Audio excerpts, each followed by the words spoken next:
Okay. Welcome back to the Last Week This Week podcast, episode 38. Am I getting that right?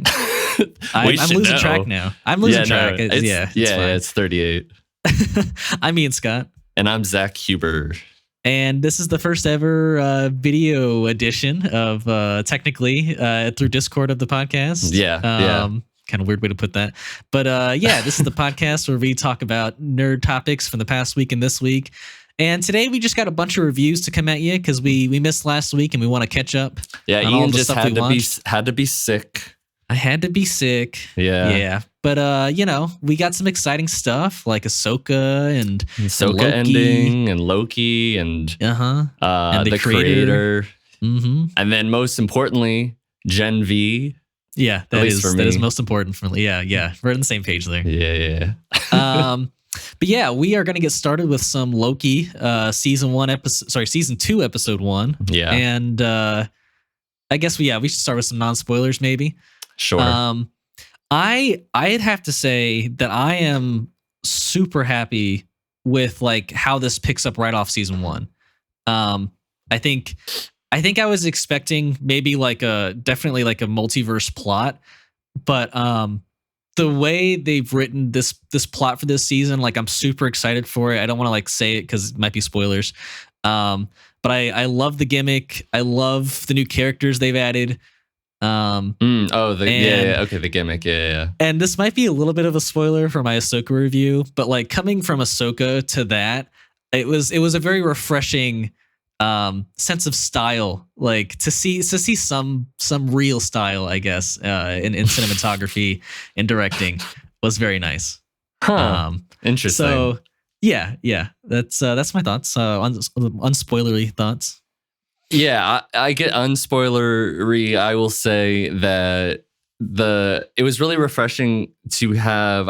I feel like Loki, even back in season 1, musically, tonally, has a very unique sound and tone to, musically, and also kind of the world of its absolutely. of this strange. It's weird. It's like a darker, grittier, almost not in the gritty in like a normal sense, but you know what I mean, right? Yeah, it is a bit darker, serious, but it's juxtaposed with this. It works in the same way that it's drawing from like this 50s sort of office thriller thing. But it I don't know, it works well. It's even though it's got this like lighthearted, weird, like why is everything so like 1950s with the technology? Sure. They still don't really explain that, but Yeah. And I think I agree. I like that it picks up right away. I like how you're immediately picking up right where we left off, so things feel a bit more like it felt like. I feel like ever since the end of season 1, I've missed the consequences of what that meant, or it didn't feel like Kang was a big threat. And that's now the biggest thing. It was treated like it was. So it was like they were like, it's like they somehow immediately fixed Quantumania's mistakes and was like, yeah, let's make this guy intimidating again and actually scary. And we never saw him in the episode. It was just the voice, the talk recorded about him. Sure, that too. But like, just the way Loki talked about him, like he was like a truly terrifying dude, and like. Yeah, I mean the reveal of like the war room, like to the people, like that's a little spoilery, but like it's really well done. But yeah, I'm ready to get in spoilers if you are. Yeah, sure. So yeah, I mean, what I was hinting at earlier, the big twist of this season is that like, and I'm sure you saw it in all the trailers, is that basically Loki is like teleporting somehow or time morphing slipping between. Sure, yeah, they call it time slipping in the trailers too. But yeah, he's time slipping, and I think we all thought it was like, oh, he's time slipping between different universes, but it seems to be the same universe, just in a separate time. Yeah, like years ago, and one other time where he goes to the future. But yeah, basically you get to see the TVA when it was actually like truthfully ruled by Kang. You know, like when he was the actual figurehead and not the three like robots, the Time Elders that he like, you know, put up there. And yeah, you get to learn that like he's like whenever he goes back in the past, like he makes like the consequences of his actions impact the future, where like he crashed into like the middle of the TVA floor and there's a big crack in it and you saw that crack in the future when it wasn't there before, which is super exciting. I love that, you know, type of storytelling in a way. I think like the concept is exciting, but it like definitely breaks the rules of like Avengers time travel. So Sure. I'm curious to see like why this is happening. I mean, and I like the fact that like all the characters are like, this is impossible. How is this happening? Right. And because, you know, it is like it for the universe rules, it is impossible. So at least they're sticking to that. But yeah, I think the concept itself is really exciting. Yeah, I think that they'll probably write it off that the TVA in itself is kind of this thing that doesn't like time. It's like one entity. Yeah, and they even say Interesting. like time works differently here. So in its own way, is this how time would necessarily work? Right. Maybe not, probably not. But it's interesting to watch, and as like an audience member, I think it's easy to follow and it's done pretty well. Because I like you said, the crack in the floor, and it was like you didn't really know for a while, was he in a different reality? Was he in the future? Was he in the past?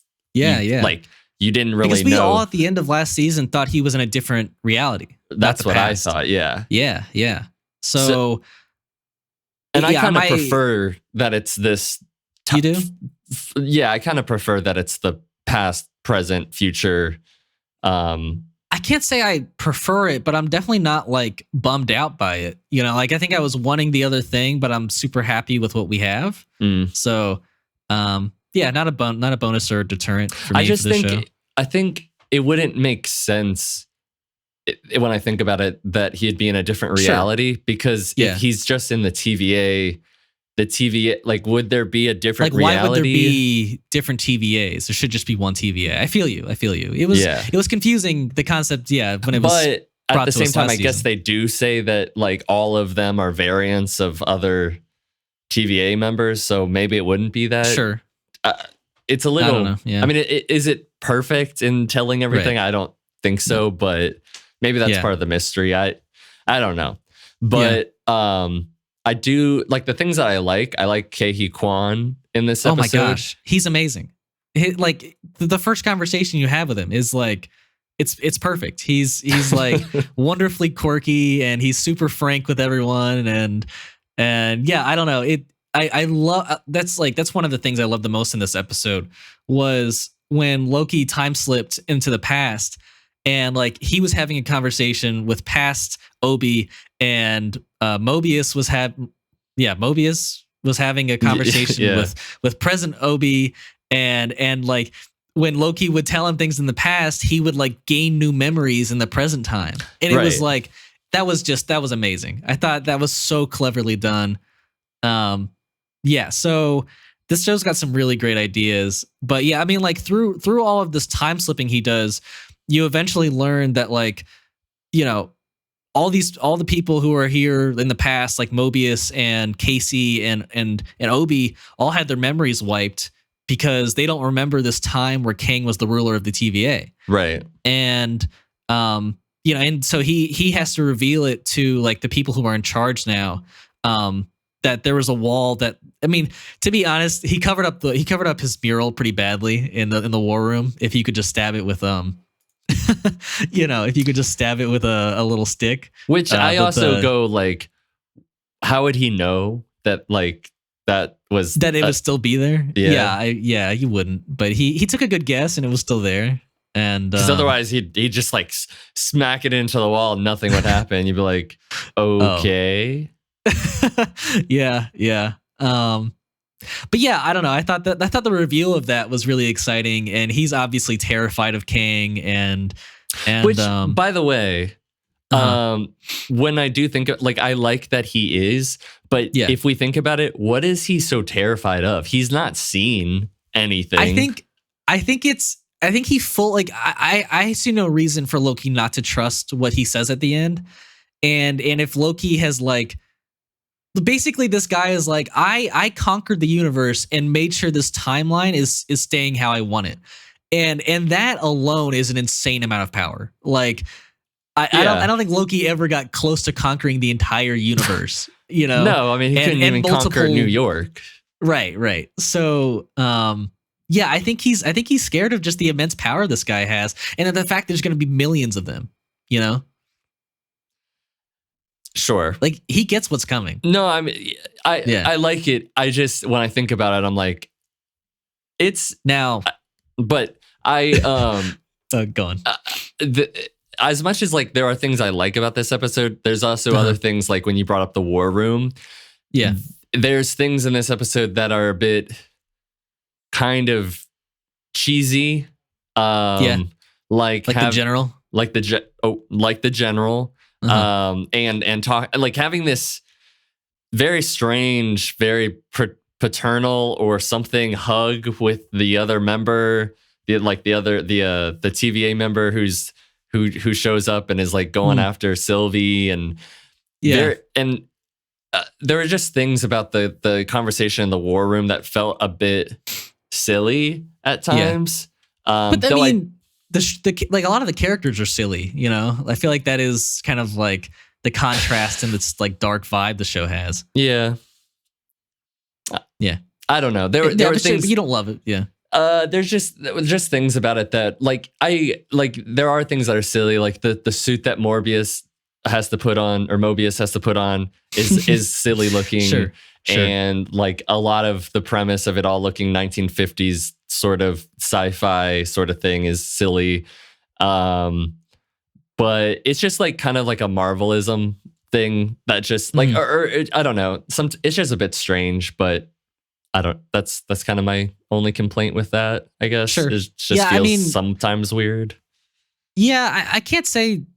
I mean, I get where you're coming from, but I can't say that's like necessarily a big complaint at all for me, or even really a minor one. But yeah, I mean, maybe I'll feel differently as the season goes. I don't know. Yeah. But I did like the heist at the end where, you know, he has to get Loki back from time slipping, and he's like, and Loki's gone into the future, and he sees Sylvie. And then someone like prunes him from the back, and so I saw the theory, which I thought was neat, was that the reason like Sylvie said at the end to Loki, like, didn't she say something like "there you are" or something, or like something like that, and people think she's talking to the person behind Loki, and that person is also like future Loki, so. I don't know. I think that's neat that like maybe future Loki knows what's like. There's a time loop he has to like enact for him to like stay where he's at or something. Or sure, yeah. I don't know. I'm curious to see if that scene comes back into play later on. I'm sure it will. Yeah, but then the end credit scene is that we get Sylvie kind of like walking into 80s McDonald's, and she's very happy. She wants to stay, and so we'll see where that goes. I'll say the heist had the potential to be really dramatic, but I not for 1 second really thought that he was not going to make it. Well, yeah, sure. Yeah. And I was kind of bummed out because I thought that the time slipping thing would be a mainstay for the rest of the season, which it doesn't seem to be now, because they kind of in one episode said, okay, no, that's we got to deal with King, but first let's go take care of this thing where you're time slipping all the time. I still think it's possible that he like reverses whatever he's done here, because I do feel like from the trailers we saw, he was like, they were all kind of gearing up to like go. I think at one point he says like, all right, go again. And so like I think they maybe are able to control it, and it's not some random thing like it is in this episode. So I don't know. I guess maybe I'm bummed that it's not going to be as chaotic, but I still think it's going to be around. Yeah, maybe I could be wrong. I just felt like if they were going to do it, I'd hope this isn't the end of it, because that would kind of bum me out. No, that would be a bummer. Yeah, for sure. Because this episode was fun because of it, you know? Right. Yeah. I mean, it was a little bit too much of it. I would have liked it to not have to deal with the trying to fix it kind of thing. Mm-hmm. You know, like, oh no, we have to take care of figure out this Kang situation. Like, I agree practically, yeah, you should probably take care of it. But I kind of, because at the end of this episode, there's not like a too much that necessarily happened. And now we're like, there's not. We're like 15% of the way through the story. Yeah, that's the bummer about 6 episode seasons. But the Sylvie thing, it's a little, I don't know. Everybody's like hyping up, like where it's hyping up, like, oh, Sylvie's gonna be the first scene. She's gonna be in McDonald's, and I was like, I don't know. She's like, I want to try it all, and I'm like, and then they try to play it for a joke, and I was like, ugh. Yeah, I'm curious to see what happens next. Yeah, but, I mean, like, I just know that's it. I'm gonna be annoyed. Yeah, I think it's just gonna be a playful thing where she's like, Loki has to like convince her to leave the McDonald's or something. I don't think it's gonna be anything serious. Yeah. But yeah, I'm pretty happy with it. You know, just like the first season, I was pretty happy with. So I'm fairly happy. I kind of would have liked a bit more. Yeah.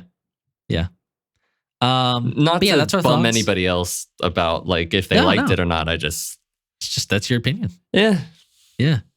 But now we would like to move on to another Disney Plus property in Ahsoka, the finale. Well, it's episode 7 and the finale. Yes, episode 7 and the finale. We didn't get to review both. So yeah, I'll say I was less of a fan, I think, of episode 7 than I was of episode 8. But kind of base level thoughts, I think these might be my least favorite episodes of the season. I think they're super action heavy, not super story heavy.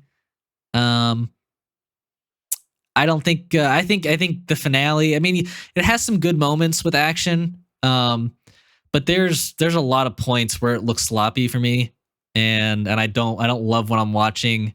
Same with cinematography. There's not like I was mentioning earlier. I mean, and like people were just, I mean, I didn't hate it as much as like people online, because they were ripping this finale apart. But I mean, you could see it in choreography and cinematography. It just like the camera was so stale. The choreography of the stormtroopers was so bad. Not that the fights, like the lightsaber fights, were like bad or anything. They just weren't amazing for me. But yeah, and I, you know, I'm okay with how generally like it sets up the next season, but I think I did want more from a season 1, story wise. But yeah, that's kind of how I am feeling. Yeah. Non-spoiler. Yeah, I guess non-spoilery. I honestly, episode 7 is a bit of a blur. I don't know. I can kind of go through it when we get there. Okay, sure. But overall feeling after all of them, I have honestly not seen what a lot of people have been saying about the finale in general, about how they feel about it. I certainly don't think I hate it or dislike it like a ton. There are things that I definitely don't like about it, but there's a lot of things that, like, action wise, I agree, but I feel like that's kind of been the way that a lot of the show's been anyways. So I think I was just gonna say, I think like we really liked the action that we got when they were on like that Red Forest planet. Like all 3 fights I thought were like pretty well done. Yeah. I don't know. A lot of the same fights, with the Anakin fight. Yeah, I mean, a lot of the fights didn't bother me. I definitely wasn't blown away or like super super crazy about them.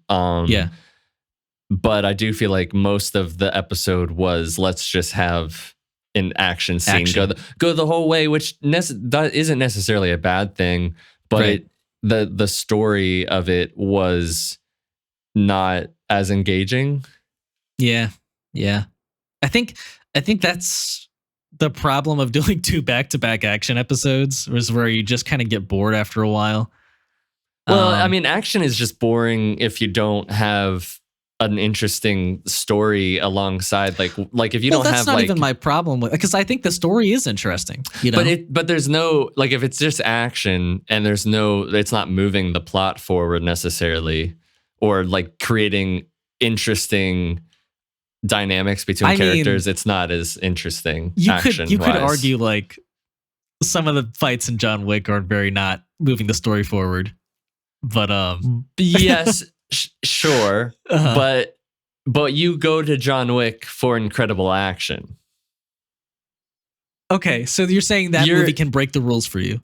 Well, if your movie is if your project is based on having, like, if you go to, like, no, I don't think anybody's going to see Star Wars to just be like lightsaber fighting for like 30 minutes, which would be cool, but like, I mean, we've even talked about, there's John Wick sequences that like go on a bit too long. Sure, it's the same thing. Like, they're not always perfect. It's not excluded from the rule, but when you're solely going to it, like a kung fu action movie, when you're going to a movie to specifically see the stunts and the action, I think that's a bit different. When you're mostly been like a story based show, you know.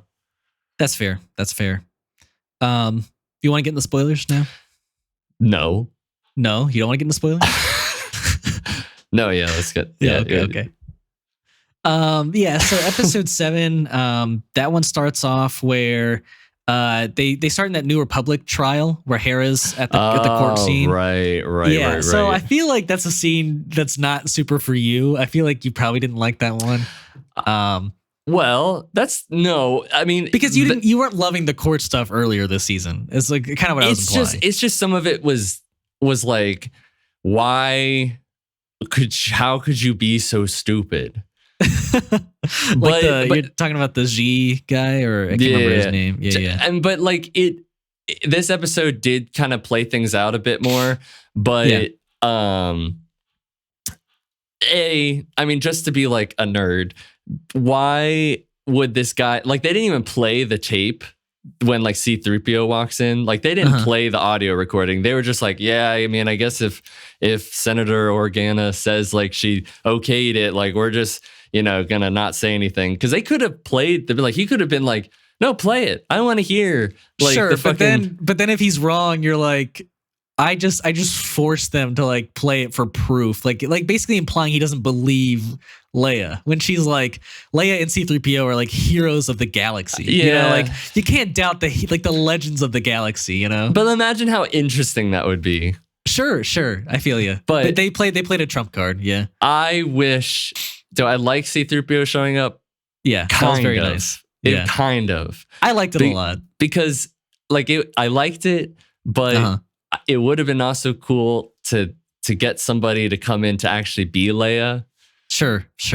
Instead of being like, I would be so okay with like them getting recast at this point. I feel like everyone is on that page where like we just kind of want to see recasts of like Luke, Han, and Leia, and I don't think they're ever going to go that route. Unfortunately, with those 3 characters, they're just like 2 iconic faces, I think, for them. But yeah, I don't think it makes a ton of sense for Leia not to show up here, you know? Yeah, but you know, whatever. It was cool. It was fine. It was a bit strange to notice how like that is C-3PO, but like now that we've moved into such a modern medium and modern Star Wars, that his, you know, way that he moves, when you see like Hugh Yang, you're a bit like, that's very old. Like the whole sure, you know, yeah. It's a very that's interesting, because I mean, I guess you could just say that's just like how badly Kid Anakin built C-3PO. But he's like been on the Senate now, you know, like, sure, he could have some upgrades, you're thinking. Yeah. I don't know. But I guess that's how protocol droids are. So yeah, they just need to speak. Yeah. Yeah. Um, so yeah, that kind of wraps up like the Hera plot, and then we kind of cut to Ahsoka, and she's training on her ship with the Anakin hologram, Right. which was like a little tease, but like I kind of liked it. Um, it really just kind of like driving home the point of this is like her biggest. I don't want to say mentor, but just her like biggest influence in her life. It feels like is Anakin, and she's thinking about him a lot. And I thought it was cool that he was in his Clone Wars outfit. That was neat. Sure. Yeah, and then whales jump out of hyperspace. They get bombed. That was pretty cool. That was neat. Yeah, yeah. And then they dart off again in light speed, and they're kind of left alone. Thrawn hears about the arrival, and basically calls off most of his defenses, and yeah. So basically, yeah, that's where we get to. Sorry, I'm just reading my notes here. Yeah, so Ezra basically they get cornered by Shin and the trooper, like the gang, like the, I don't know what you call them, the raiders, the gang, yeah. Yeah. And Sabine's like, hey, take back your lightsaber, and he's like, nah, the Force is my ally, I'm good, which I think is very cool. I'm totally feeling that. Although he doesn't stick with just the Force for that long, he switches to a gun. But yeah, and then Ahsoka flies in with Yang, and so first she fights Balon, where she can't beat him again, which is crazy. And so she kind of escapes off, and then meets up with them to kind of fight off Shin and the Raiders, and yeah, so basically you cut back to Thrawn. He's like, hey, this was all to delay them. Like, this was all part of my plan here, and which is, I love that. And basically that's kind of the end of episode 7. And then episode 8 is where that starts off with the really cool scene from Morgan Elsbeth, where she gets gifted the shadow heart or whatever, and this blade from the Night Sisters that can stop a lightsaber, which is super cool. I love that. The Blade of Talzin, that's what it is. And she gets these black eyes and cool style. But yeah, and then we get some great dialogue with dialogue with Ezra and Yang. Basically, Yang's like, how'd you learn how to build a lightsaber? And he's like, oh, my master Kanan. And he's like, well, I taught your master. And I thought it was a really nice moment. Ezra gets and he was even blue like, saber. You're the only other person who's had that handle other than Caleb. And, you're right. Which I really, it's frustrating. Huh? You want to call Cap on that? No. I'm just really frustrated that every single time that I want to see somebody wield a green lightsaber in live action, like again, the first time being Luke, but like when we get to Mark Hamill, he's fucking, by Last Jedi, he's got a blue lightsaber. A blue one, yeah. And now we get Ezra, who had a green lightsaber. One. He started off with a blue one, but now he's got a green one, and now it's back to blue. And I'm like, the blue's cool. This is just a really, do you know, big the story peeve, but behind? So how did he get his first saber? He built it with Kanan, and it was like half of it was a pistol and also a saber. So he would like shoot. So, and it would also be a saber. So did he get that? Like, was that a kyber crystal they just already had? Like, did they explain that at all? Or it's been a minute. I don't know. Do you remember about the green lightsaber? He kind of just had it, I think. Okay. I'm curious if like what was his natural like tone, because like they are supposed to mean different things, and maybe like, but you know what, you would logically, if he said that, the Force is my ally, I don't need a saber, then he would be a green lightsaber. Like, just truthfully, like that's what he would be. So if that, My thought is that they had like a blue kyber crystal just kind of like lying around. I don't know why. And they decided for to this put episode. it for this episode. And so that's not his true color. That's just the lightsaber he has right now. That would be nice. Yeah. We'll see. Because that to me logically doesn't make any sense. Sure. But yeah, and then we also get some nice dialogue with Sabine and Ahsoka, where Ahsoka's like, "I'm always gonna stick next to you. Like, don't even worry about it."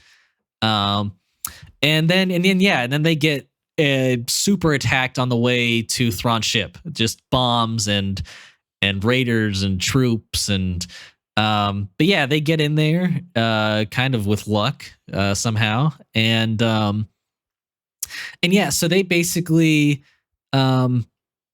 forced Thrawn to send Morgan down, and it's like, hey, I'm sorry, but you're gonna have to make the sacrifice too, And well, I mean, we didn't even get to that point. That you had like the stormtroopers all ambush them. And all those stormtroopers volunteered to be sacrificed. Yeah, and I'm just like, that shows you like who Thrawn is, that he can get that many people to volunteer for that. But then we get fucking zombies. Well, that was after. Oh, well, no, Morgan was there for that. No, maybe she wasn't there for that. Nope. Yeah, so that is, I will say, no, we get zombies after. Yeah, for sure. they get the stormtroopers come down and they're all fighting them, and then they kill them all, and then the Night Sisters start chanting something, and then they all come back to fucking life. Right, but that's when they're on the ship. They fight Morgan off the ship, don't they? Who? The zombies? They fight. No, they're not on. They never get on the ship. They're always just on that tower. Then what are the? Oh, okay, interesting.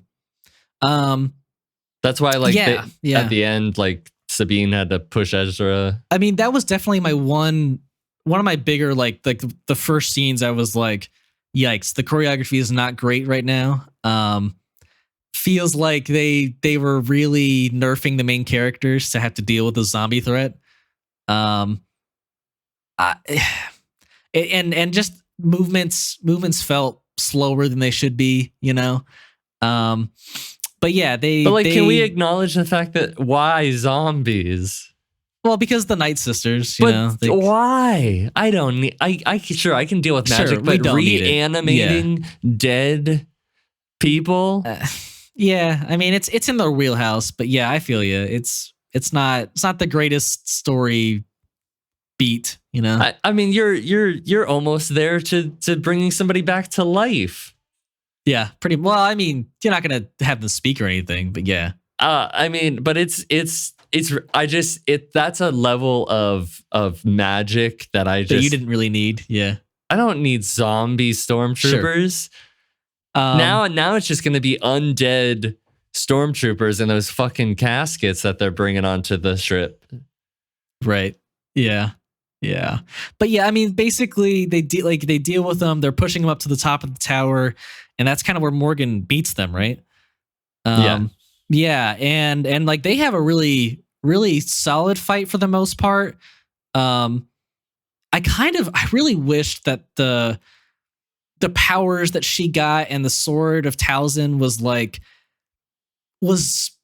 she had something more than just to like fight Ahsoka. Like I thought she would have some like actual magic like against her, and I was kind of confused at like where did she get these skills fighting wise that she can like match Ahsoka? Well, I mean, she was fighting her pretty well in the Mandalorian season 2 episode where they meet. That's funny. Yeah, I have no recollection of her in season 2. But yeah, so yeah, there's that fight. She even destroys one of Ahsoka's blades, which is wild. But I don't know if you noticed, like the entire time where like, maybe not the entire time, but most of the time where they're fighting, like she just has like the entirety of the stormtroopers like pointed at Ahsoka, and they're just not taking a single shot.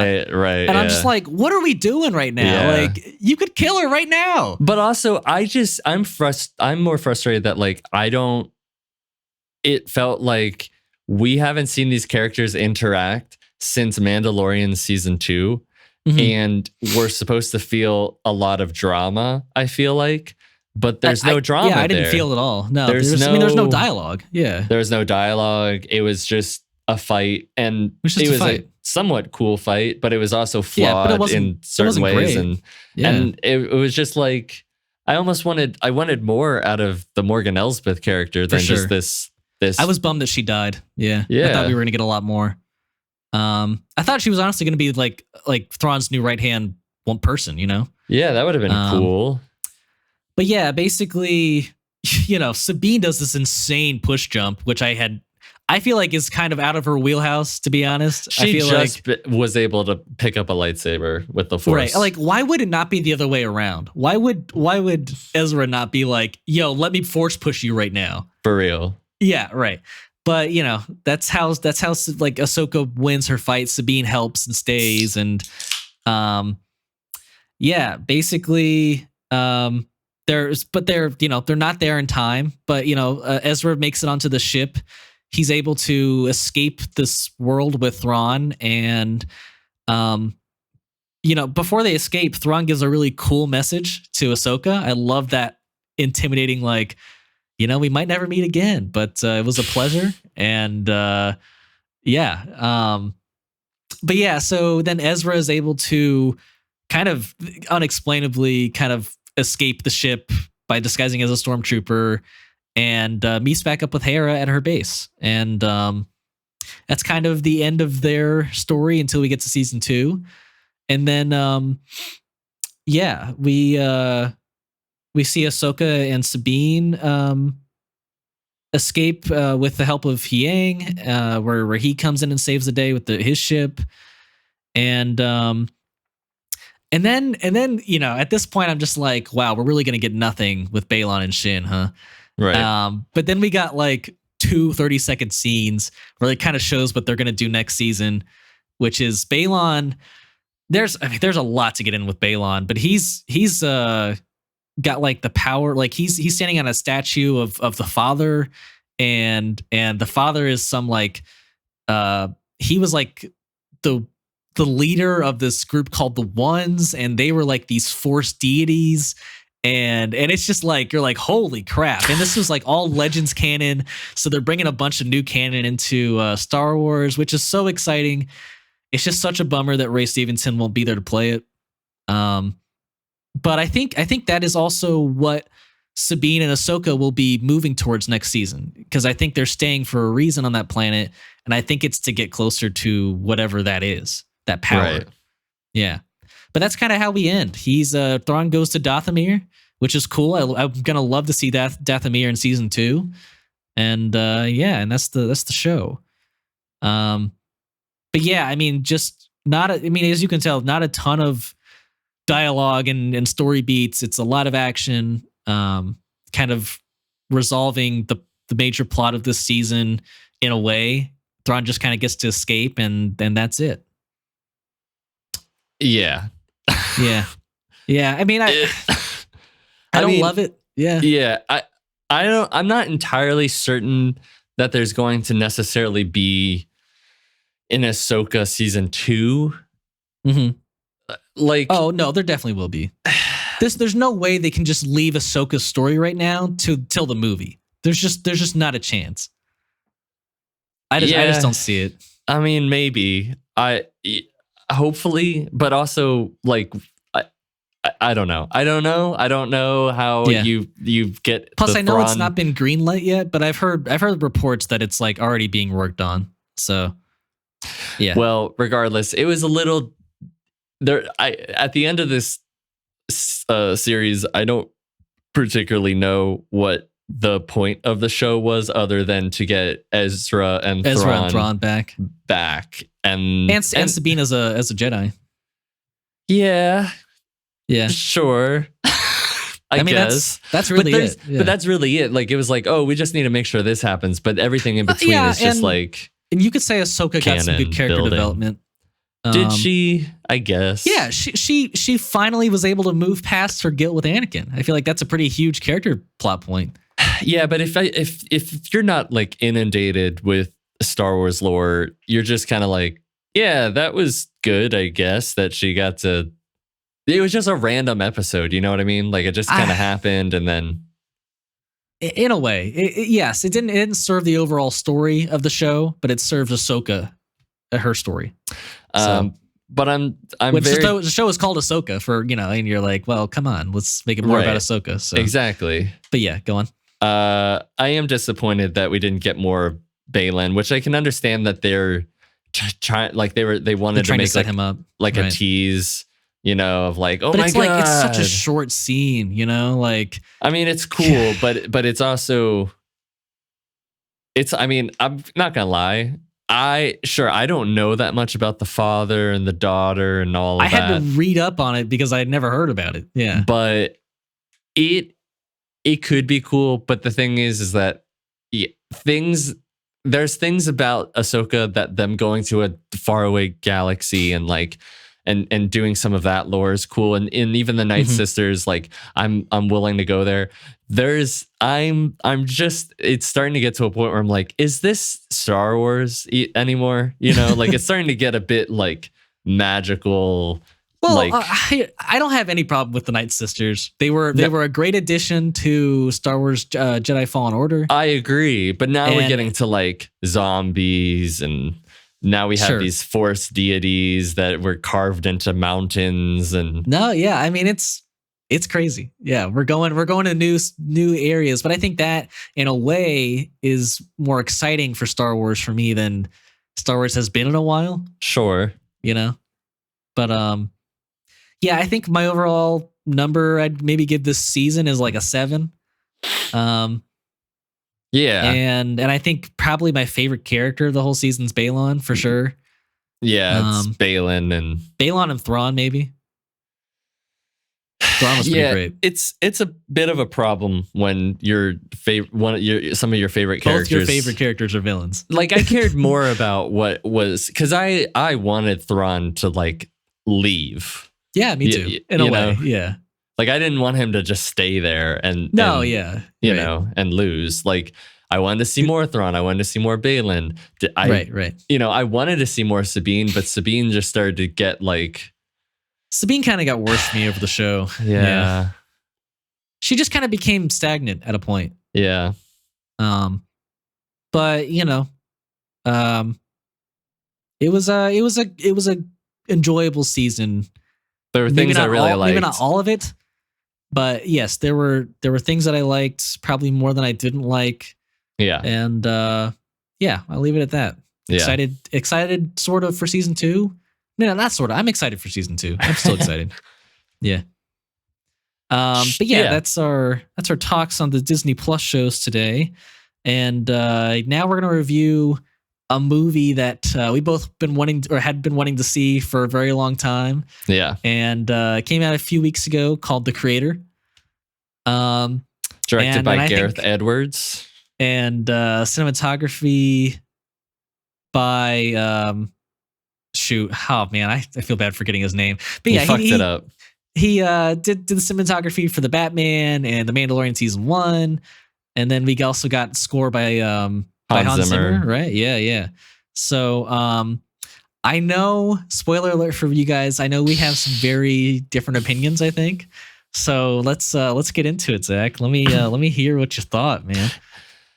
Yeah, so non-spoiler review. I think that out of all the things that I'm gonna talk about and say, I think it's an important movie, and I think it is a great conversation starter movie, and it's quite incredible the things that they pull off visually. Absolutely.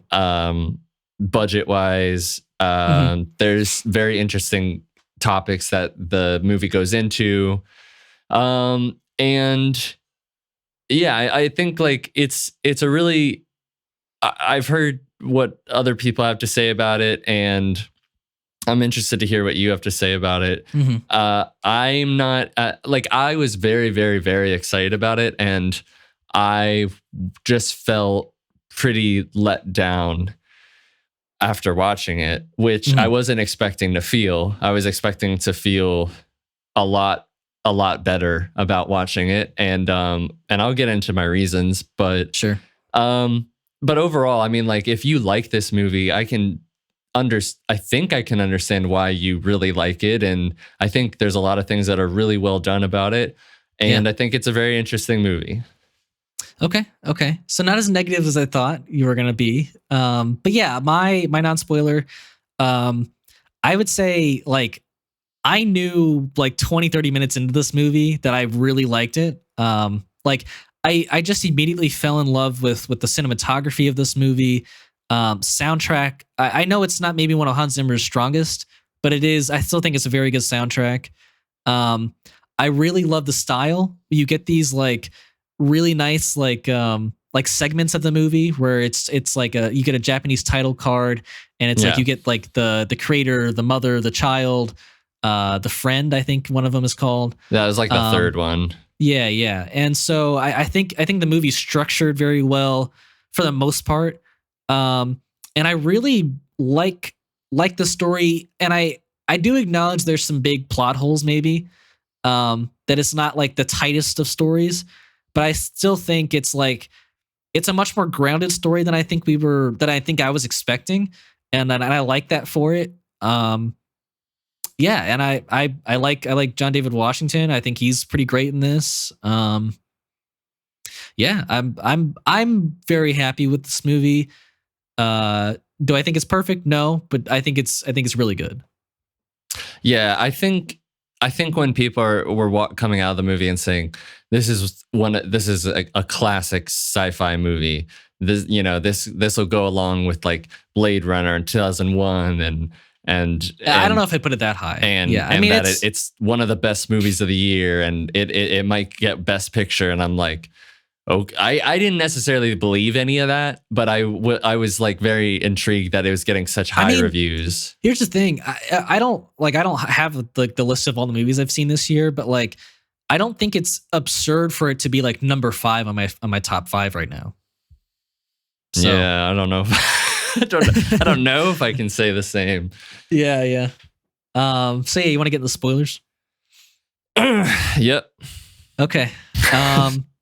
So yeah, since I don't know if we want to do like a full recap for this, like we did with Ahsoka. We can try a little bit. I mean, yeah. So I'll say I love how the story throws you into like the backstory of the world. I like seeing the come up of the AI, how they're kind of ingrained into like the work and home and life. And yeah, there's very like a Fallout, 50s, yeah. It was, and then it got more realistic, and it was still so very. It was so realistic, even though the technology was still so very much not there. It was very, it was cool. It was very cool. Yeah, the style was very cool for that. And then you get this bombshell news, not trying to be ironic there, that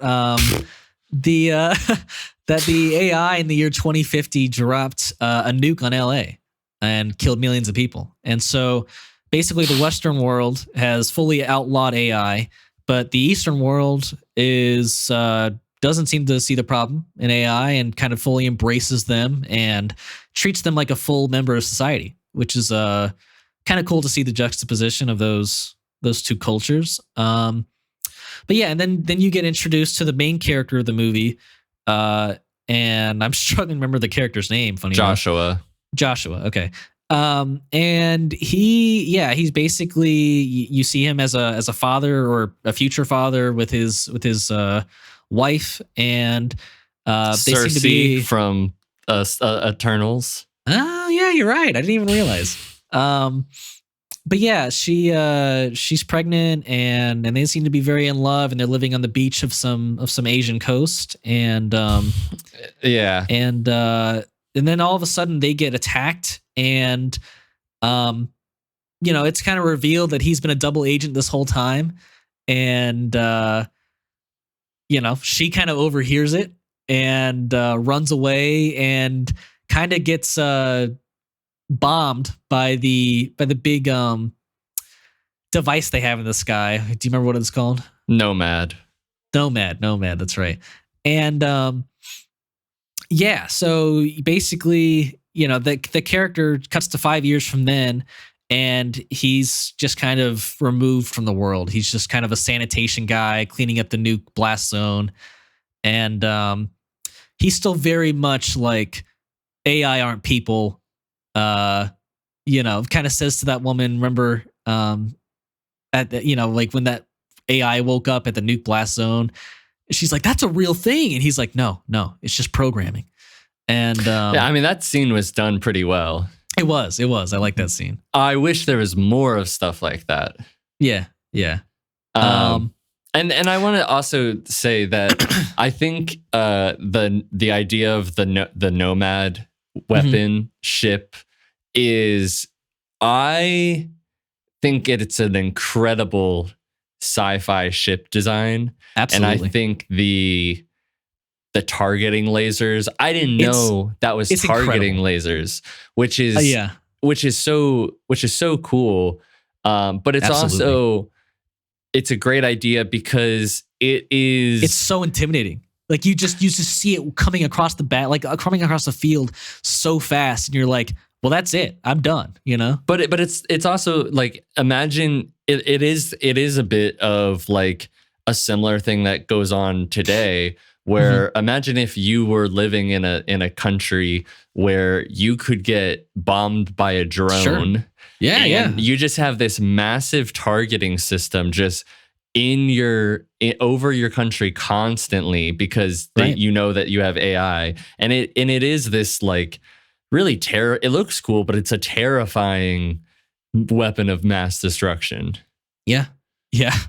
It's and I think that was like got cool some social commentary. Yeah. I did think it was a well thought out, great visual idea that they went for. I will say, if I want to point out a plot hole here, they used the Nomad to attack like AI bases and societies over in the eastern part of the world.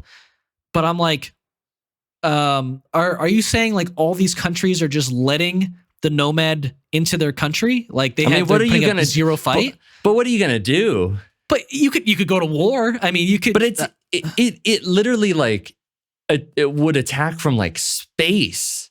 And here's the thing: like they are allowed, like they're allowed to live there. I mean, it's not illegal for these AI to live over there. So what they are like, what the Nomad is doing is just like terrorism every single time. Right.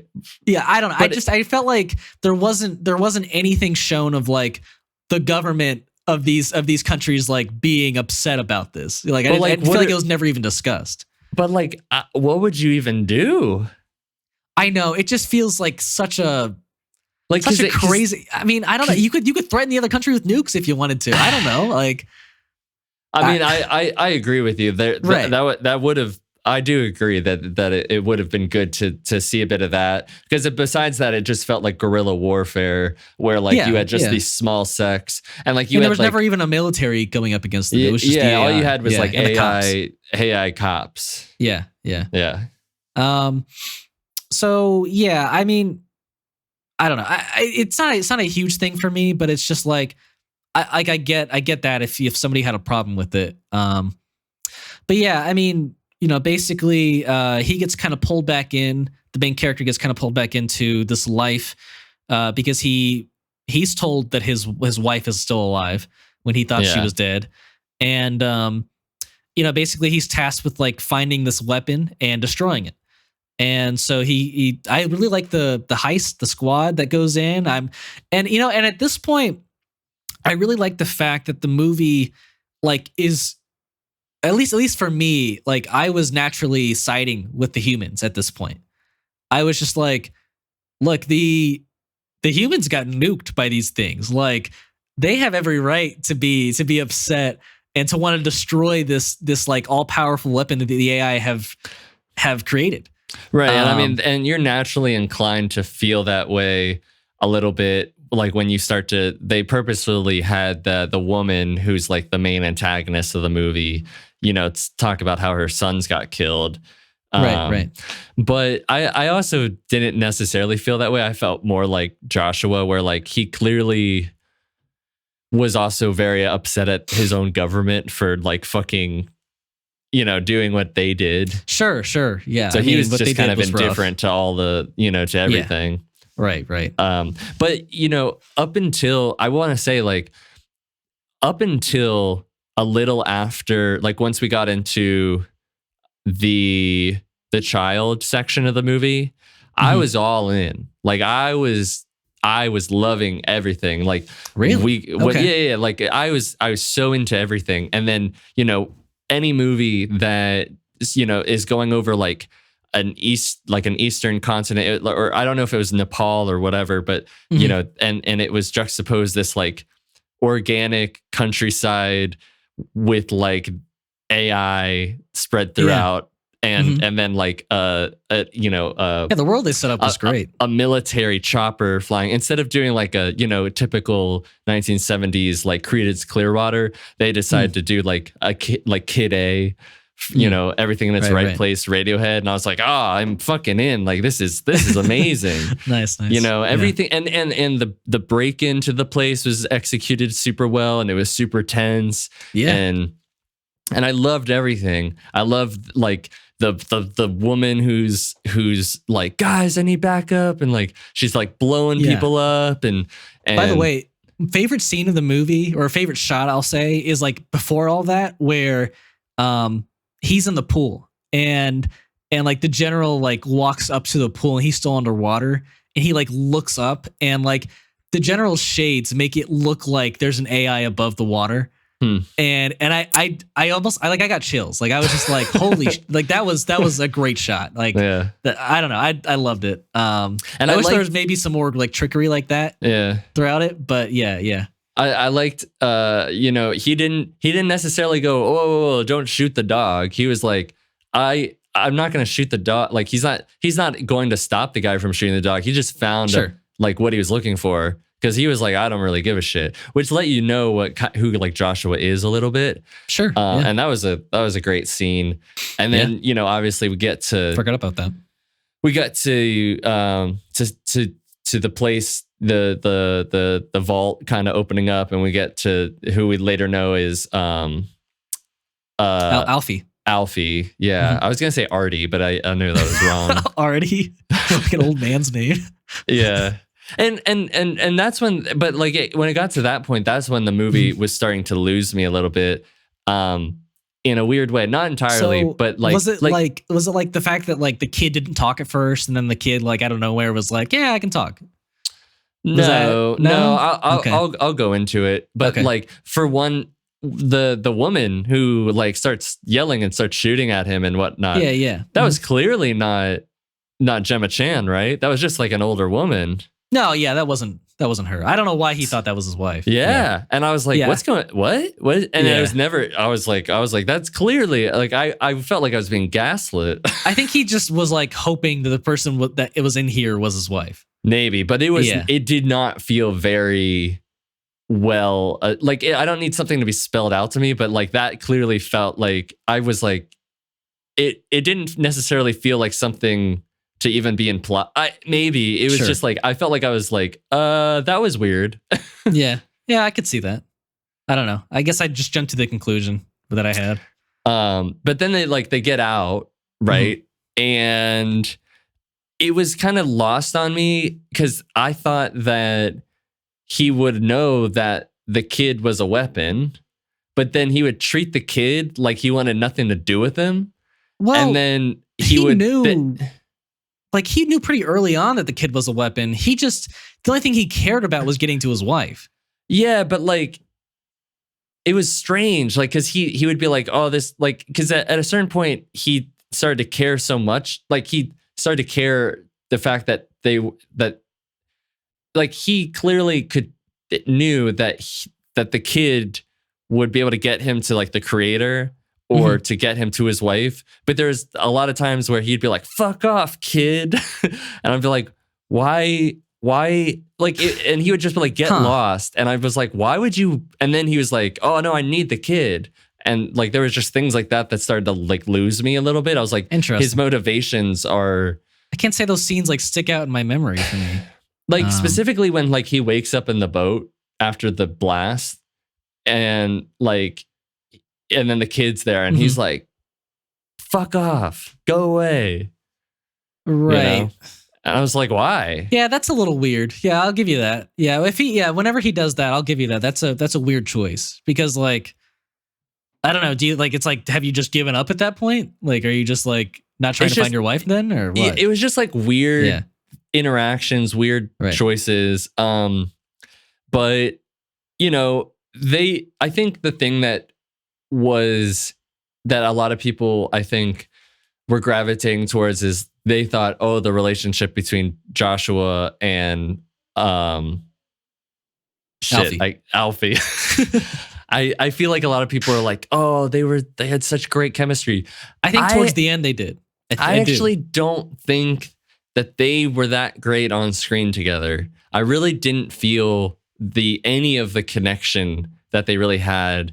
And the only time that I really felt emotional is when the kid would just like start getting emotional. But that's just because I think most people get emotional when you see a kid be upset. Sure.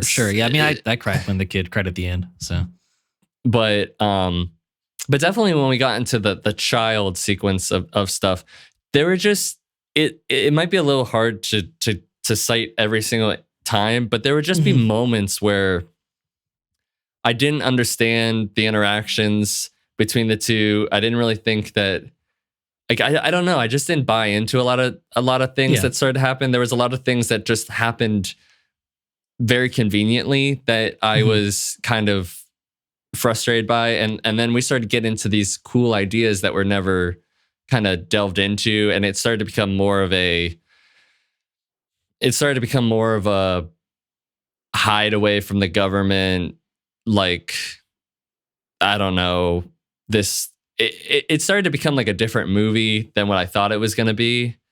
I don't know. I guess I always saw the fact that like he was trying to reach his wife till the very end, and then when you get to the wife, I think there's a few really good twists where you learn that like she like after her dad passed that she became the leader of the group and that she was the leader like when he was married to her, and and then you get to the end and you realize, oh, she's not alive anymore, and that the AI that are here to protect her literally can't kill her because they literally have been programmed that they can't.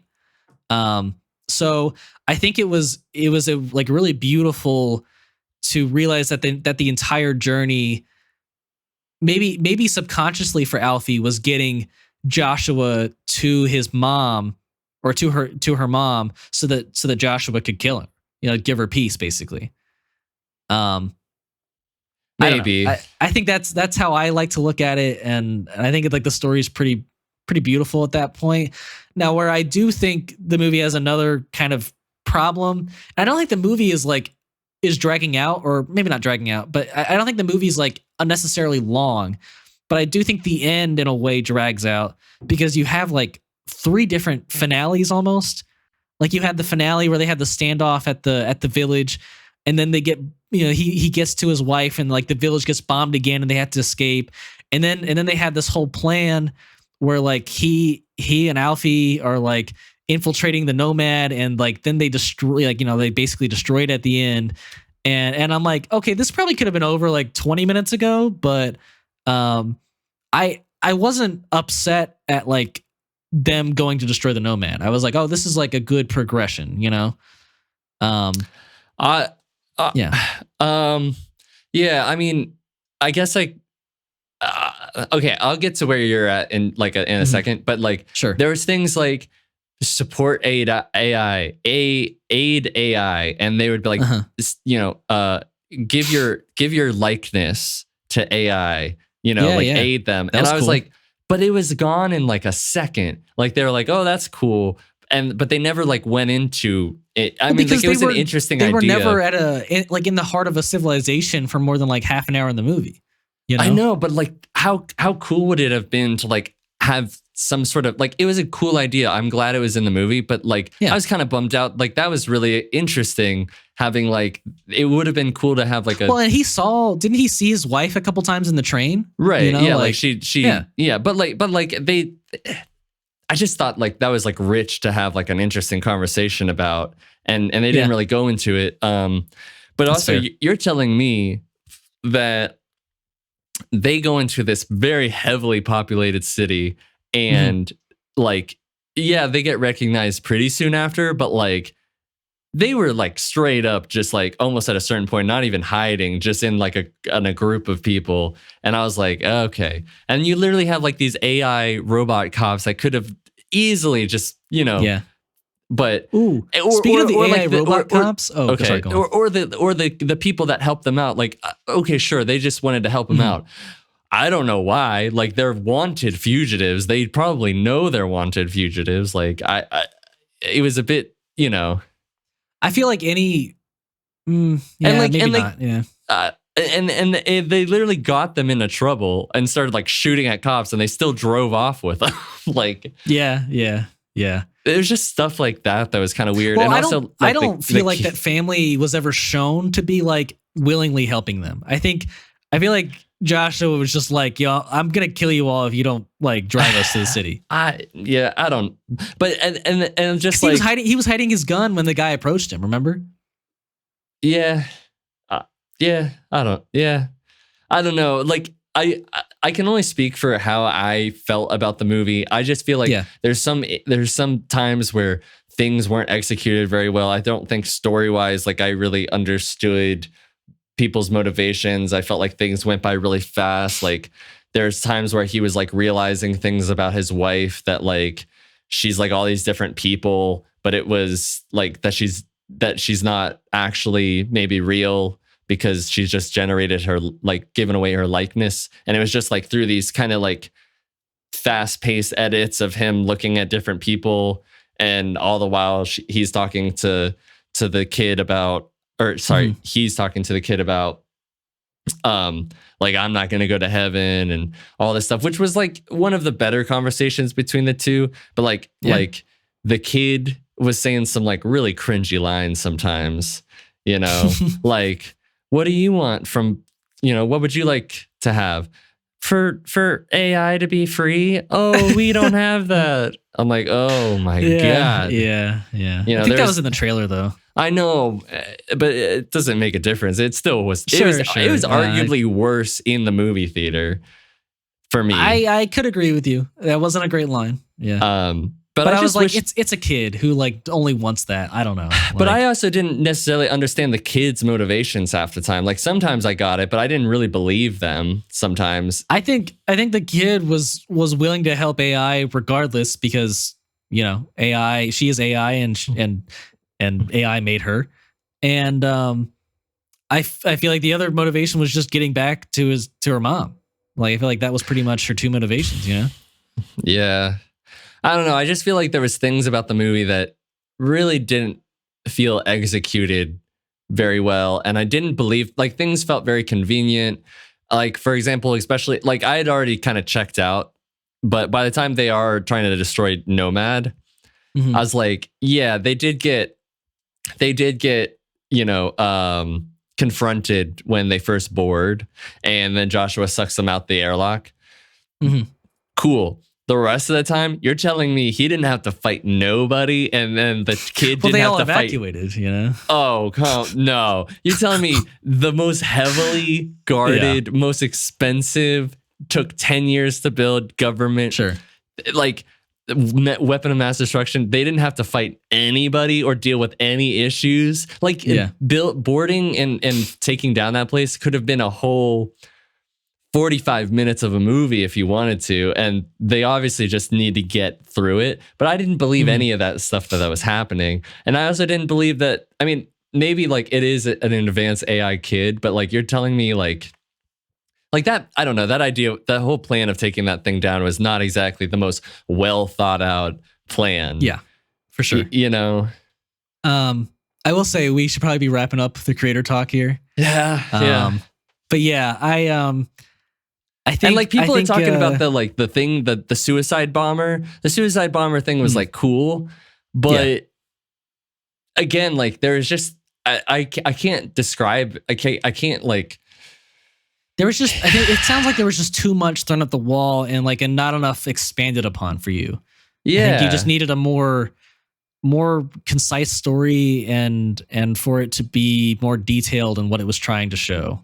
Like, I feel And, like for a movie that it was like, it did try to portray things. It did try to have a good conversation about, like, obviously, it was very rooted in like immigration and mhm. the quote unquote other and it did try to, but it didn't really talk about, like, AI was the backdrop, but it almost didn't. And maybe it didn't need to talk about AI, but it was about AI. And I really thought that they would go into a bit of a more science fiction slant about, like, what is it? Like, yeah, like you could say they're, like you said, like, oh, are they not actually people? But like, you didn't really go into a whole lot of a human side of an AI, to be completely honest. They were just treated as like a different race of people, which is good in its own way to tell that story. Sure. But I just expected more out of a story that was going in that direction. Yeah, I think it might have like just focused on that fight to get to his wife for too long. Maybe. Exactly. That's what I got bothered by. It was just a fight to get to his wife, which turned into caring about. I like that story, but I get why you would want something different. Yeah, I mean, and then like, other things, like he didn't want her to be, first of all, that thing where like they bring the person back to life for like 30 seconds. Yeah. Awesome. That's terrifying cool, and really cool.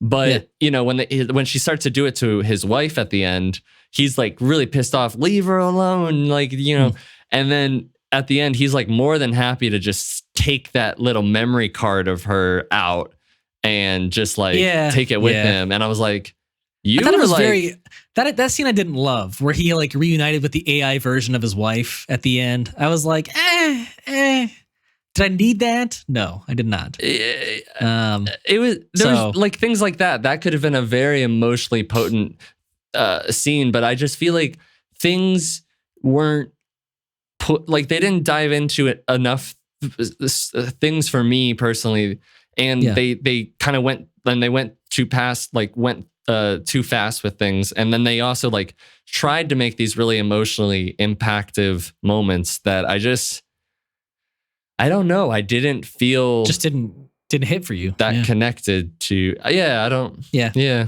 I mean, I definitely can see where you're coming from. I definitely think I'm okay, like way more okay with the movie that we got than you are. Yeah. But like I think your complaints are valid.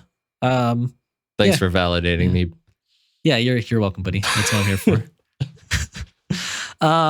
But yeah, I'm almost bummed we didn't get to see that one together, because that would have been fun to have a converstion outside the theater. Yeah. No, I agree. Yeah. Oh, and also the Hans Zimmer score. I was like, what? I didn't even know there was a score. Like, which is sometimes the good things with a movie, but like, I felt like the score was kind of Hans Zimmer. I feel like the score was kind of lacking. I don't know. I feel like maybe on a first pass, I don't always like fully listen to a score. So like, I just remember like a few key moments where I was like digging the soundtrack, but I'd have to listen to it again. But yeah. Well, hopefully this last review that we got here is a more positive one. I think it is. We're reviewing the first 3 episodes of Gen V. So non-spoiler, I freaking love this. Like this was amazing. I think this, like the opening scene for this show, like rivals what The Boys did in season 1. Ooh.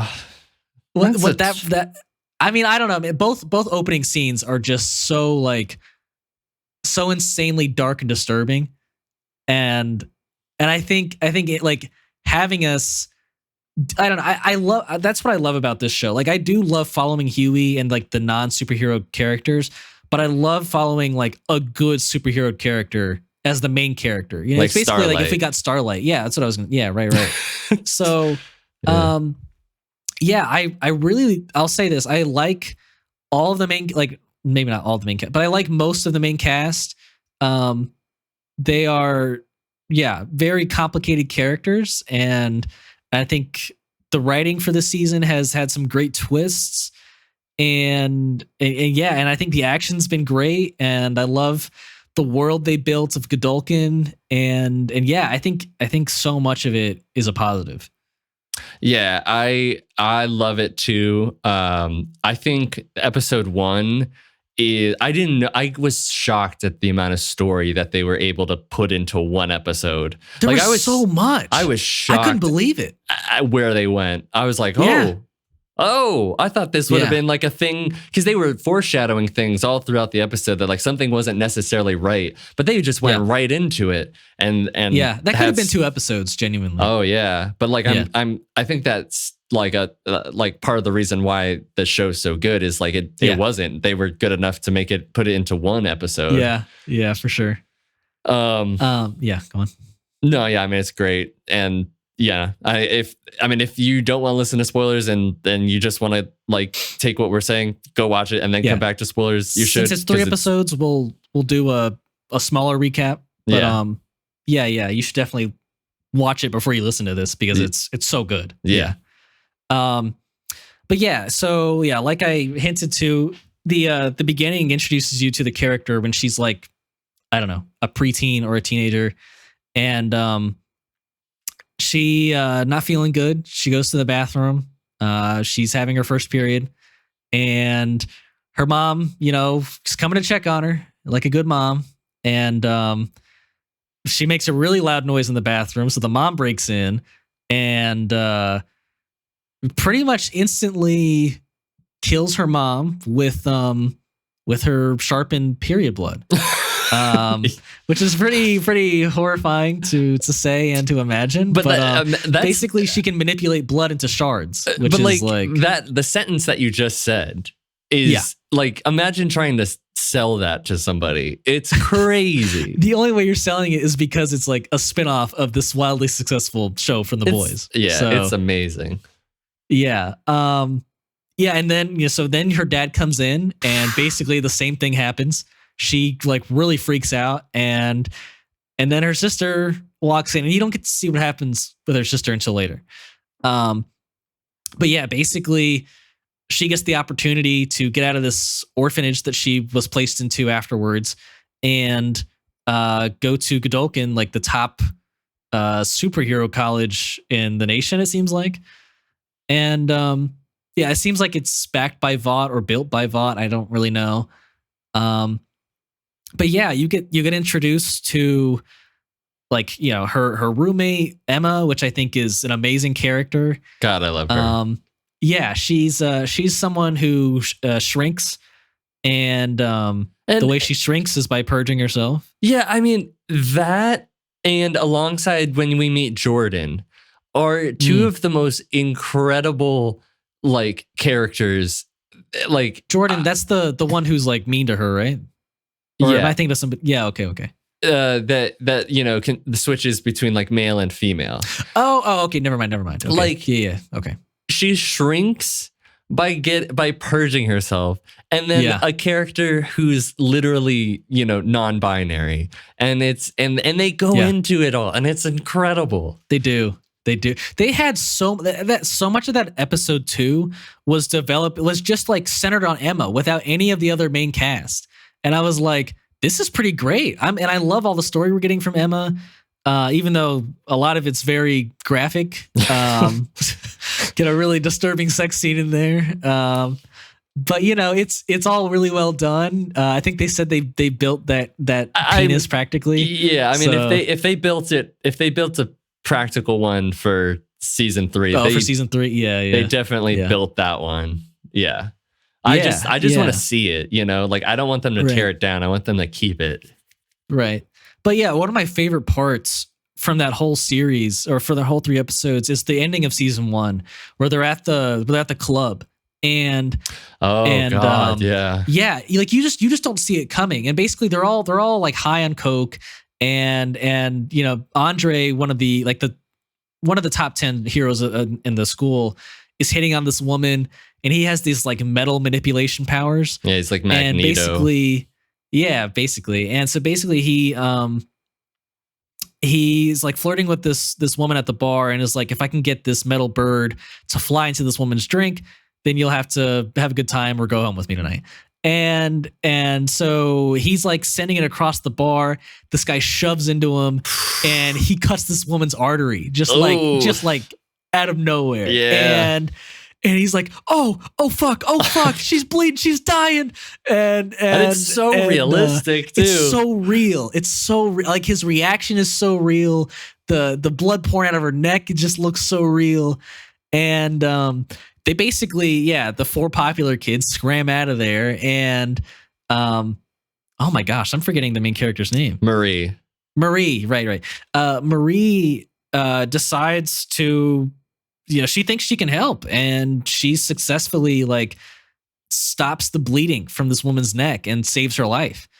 But and then the next scene is just as good, where like they're, he basically the principal is like played by Clancy Brown, which he's amazing. And he's like, hey, you know what, you did good, but you gotta take sacrifices to be a hero. Yeah, I love how he was like, you know who knows who to be a hero?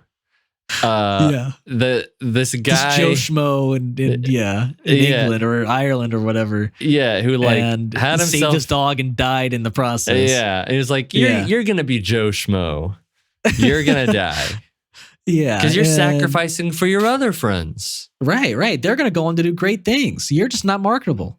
So, So basically, she leaves his office. She gets mad, but she's like, you know what? No, I'm gonna go back in there and like, I don't know what her plan was, but she's like, I'm not getting expelled.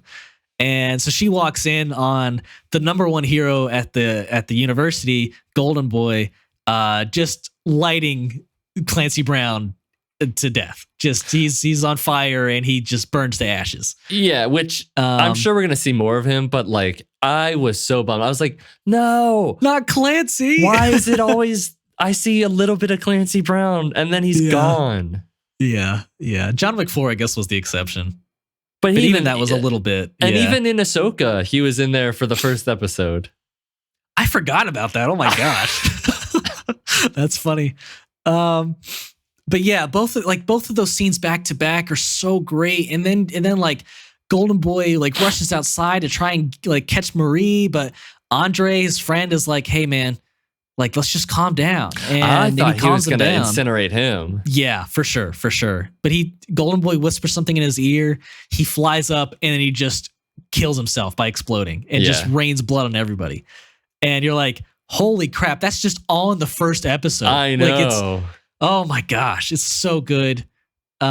Such a great ending, so much great action and scenes, and I was blown away by that first episode. Yeah. But and then the next 2 episodes is Marie dealing with her new fame, and she gets to stay at the school, and she ends up pushing a lot of people away in the process. And I think it's a great to see a character like that have so many mistakes, Like, and she's not a perfect person. But she's also like, people are like trying to be like, you don't deserve to be here, or you don't deserve to be where you are, like to have all this attention. Even Clancy Brown was like, you know what? You killed your parents, kiddo. You don't got much of a choice, and you're just like, damn, that's just the reality of the situation. But and she's like, I don't owe any of you anything. Sure. Like I get where she's coming from, but just maybe not the best way to do it, But I think it was like commentary on like people, like a bit of a social commentary where it's like, you don't deserve to take up this space. And then somebody being like, but I do. And I also like, I don't know, like I also agree where it was still like people are like with Jordan, they're like, well, nobody's ever going to take me seriously because like I'm not marketable as like a non-binary, like kind of like hero. But like if you tell them that like I actually fought them, that like that would make a difference. And then she was like, the problem is that she was going to follow through on that until she heard about her sister. Oh my God. Yeah. And basically you find out that the sister knows who she is and doesn't want anything to do with her. But then we find out maybe that wasn't fucking true. Maybe it wasn't true. And maybe the reporter was just lying to stir her up. So some great mystery there. And oh my God, that girl who like exploits Emma. Oh my God, what a like even like you're like, oh my God, Yeah, she fucking she's awful. she's like, and she was like, oh, I was just like, I didn't know, like I just wanted to share your story, like I thought Right. and then it No, was but like that's such BS because then it she's went, telling it on like a truth like YouTube, like I don't know. yeah, and then she's like, I'm sorry, and then you see somebody's recording her, someone's and you're filming like, it. fuck you. Yeah, absolutely. Oh man, she's just like, you can't trust anyone at this school. No. And gosh, hopefully you can't hear this cat. He's meowing behind the door here. That's cool. But yeah, it's great that you can't trust like, the seemingly normal people at the school, but then the popular people like Andre and Kate have turned into great characters by episode 3. And like, I'm loving the love story between them that's starting to form. Love story. And, yeah, I don't know, whatever you want to call it. I like their chemistry. But like, I like that Kate, blows my I like mind. Kate so much. Like I think like that's maybe the one problem in her is that like she moved on so fast from Golden Boy. Exactly. But like I think she's such like an honest character, and you see that in her flashback where like, Golden Boy is like, please take this pain away from me. Oh yeah. And she's like, you got to go through it. I can't do this to you. Yeah, and I was very she, happy that they made that choice. Yeah, so she's like, I get like she's a good person, and she wants to find out what happened to Golden Boy, and she's like investigating with Andre, and I like their little investigating duo there. Yeah, and also her, fucking getting that security guard to.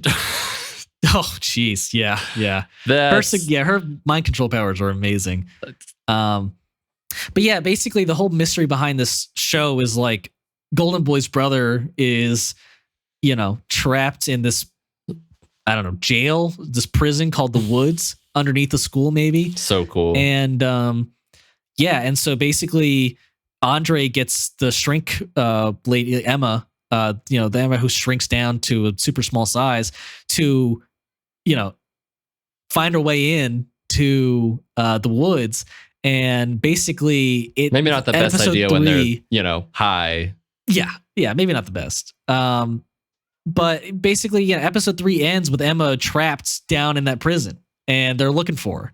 So, and she fucking like just kills the dude by going in his ear. She and like does. Yeah, that covered was brutal. in blood. Oh my God.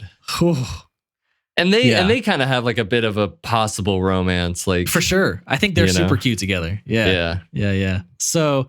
Episode 4 is out at the moment. We haven't seen it yet, but we'll review it next episode. But I think from everything we've reviewed here, this is my favorite of what we watched. Yeah, for sure.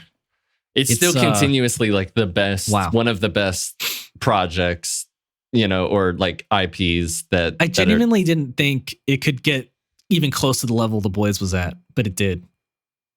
It's there. Yeah. Yeah, it's there. It's there. Yeah. Yeah. But yeah, I think that's everything we wanted to review today. Now we want to talk about what we watched. Yeah. I'll try to make it quick. Yeah, I will too. Do you want to go first? I watched a show called Devs, which is made by Alex Garland. He's the guy who made Ex Machina and Men and Annihilation. And so this is a show that came out during the pandemic, and it was on FX, and it has who's Ron Swanson, Nick Offerman. He's in it. And so basically the basic story is this one girl, she and her boyfriend are software developers at this tech company who Nick Offerman is the head CEO of. And they have this development section called Devs where they're developing something. And her boyfriend kind of gets accepted into the Devs program, and something happens to him. So she has to find out what happens to him. And a lot of it has to do with like AI and algorithms and all of this stuff. And it's really cool to see like the evolution of him going from Ex Machina to like Men through different ways, and him like a lot of it's dealing with like grief, and then also AI, and then also like you can hear him. You said this was a show, right? Yeah, it's like is this his first show? Or? Yeah, it's like an 8-part miniseries. Neat. I'm sure it looks like it's beautifully directed, I'm sure, right? Yeah, it is. And it's Nice. it's not perfect, but it's really, really good. And there's a lot of like really intense music that is terrifying and really cool. And there's a lot of crazy shit that happens, and it's really trippy and Kubrickian, and it's really good.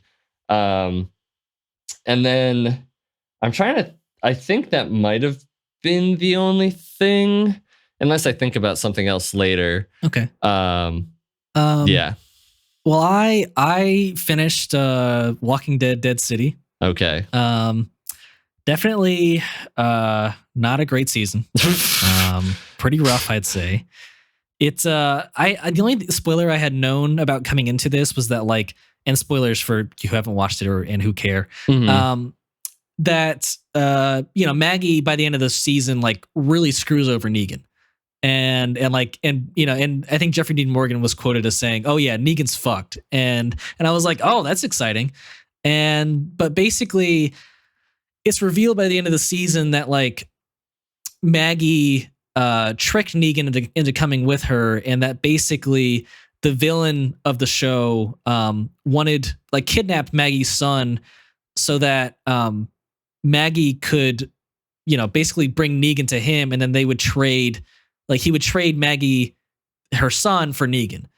And so it's a neat twist by the end. I do like it. It's just maybe a little too late, and they don't really like go super into the betrayal. But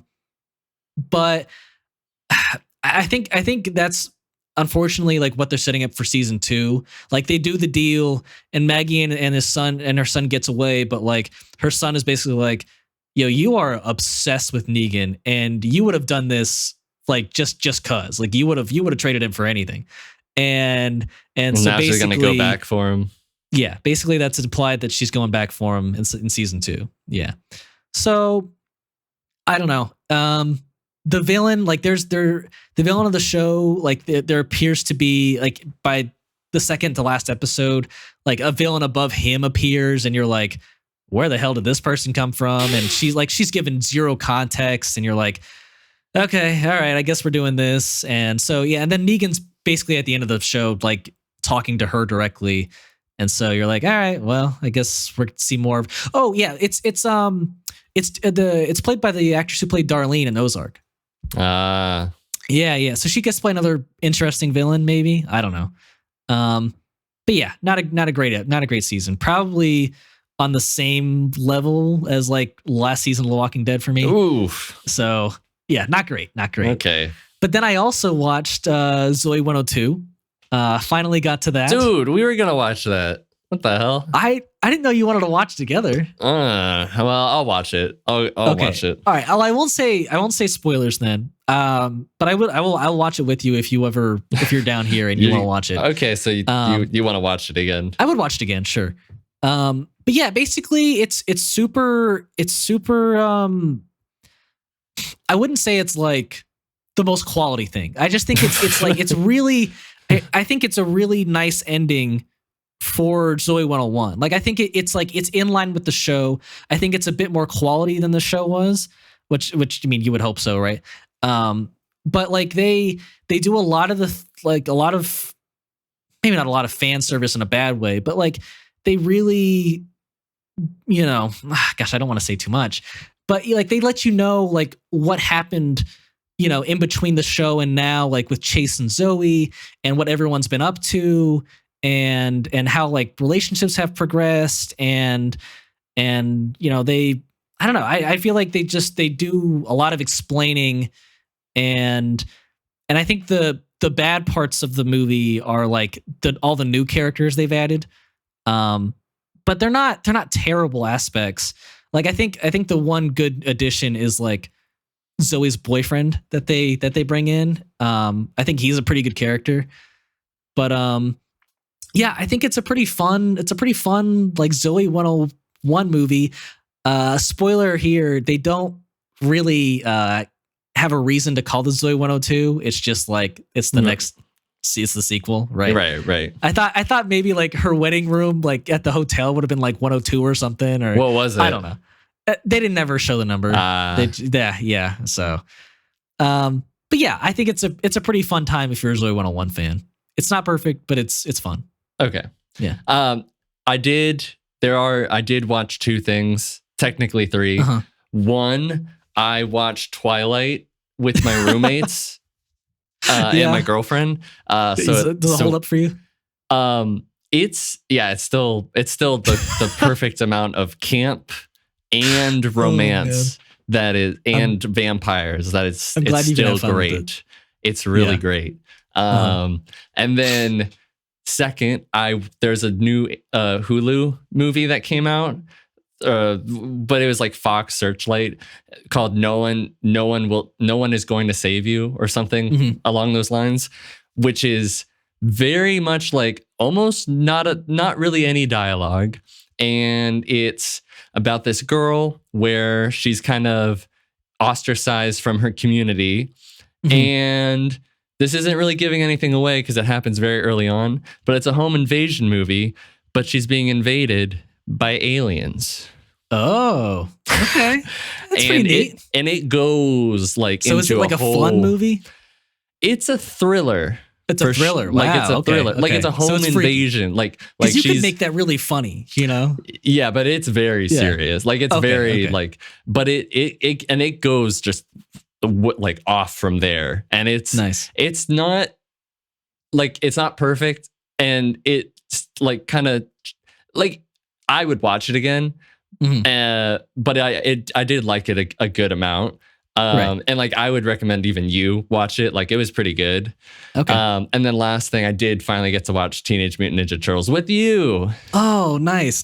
Yeah, well, yeah, I fell asleep, but yeah. But yeah, you liked it. Yeah, I really liked it. Yeah, it's great, isn't it? It wasn't as good as I necessarily thought it would be, but it was really good. I thought the story like had so much heart to it. There was so much like great humor and great chemistry. And I thought the art style was great for the most part. Art style is great. Yeah. And the soundtrack I thought was great. Soundtrack's great. Like it's a good, it's a really good movie. It's really good. Yeah. Yeah, I don't know. Like, I don't know why I'm saying, but it was really good. Like it was good. And I think what bummed me out is like I didn't like Leo as much as like I love Leo. Like Leo's my favorite. I didn't really like Leo that much. I think Mikey was my favorite this movie. I think Donnie was my favorite this movie. Interesting. Donnie's fucking hilarious in this movie. Yeah. Mike is orange, right? Bro. Yes. I didn't really grow up with the Teenage Mutant Ninja Turtles, right? I had a game and I watched the original movie like quite a bit maybe, but past that I was just like a pretty fair weather fan. So, damn. Yeah. But yeah. So I don't know. I loved it. And also I thought maybe instead of going right to Shredder, they might do like Krang. But no, I mean they did Shredder, and that's exciting. But I kind of would have liked to get some Krang in there. Wait, we haven't gotten Shredder yet. Well, he's in the post-credit scene, though. Sure. I'm just saying, like, you know, they didn't do him for the first movie, which is refreshing, you know? Yeah. But yeah, I think that's everything we've watched. Yes. Yeah. This is a long one. It was, but it's not like extremely long. I mean, think this is close pretty to 2 doable. hours. I'm reading hour 38 over here. Oh, okay. But I think hopefully this wasn't too long for all of you viewers and listeners out there. But yeah, if you would like to listen to us in the future, we would like to release on the weekends on Sundays, but our schedules have been kind of crazy. So and getting sick. Just look around for an upload. And if you want to listen to us or watch us, you can listen to us on Apple Podcasts, Spotify, and Podbean at Last Week This Week podcast. And you can listen to or watch us on YouTube at Last Week This Week podcast as well. Or is it pod on YouTube? I think it's pod. I don't know. And then if you want to follow us on our socials on TikTok and Instagram, we are Last Week This Week pod there. And if you also, all of those links will be in our descriptions below. And if you want to support us one more time, we would always appreciate a like, a comment, a subscribe, a rating, or a review. Or share us with people that might like this. Even Yeah, if you're like, absolutely. this isn't for me. I know some Yeah. nerds. Just send it to them. Right. Risk looking lame in front of your friends if they don't like us. Yeah. So we would really appreciate it. Yeah. I mean, yeah. Yeah. But yeah, that's all we had to talk about today. That's all. Yeah. Until next time.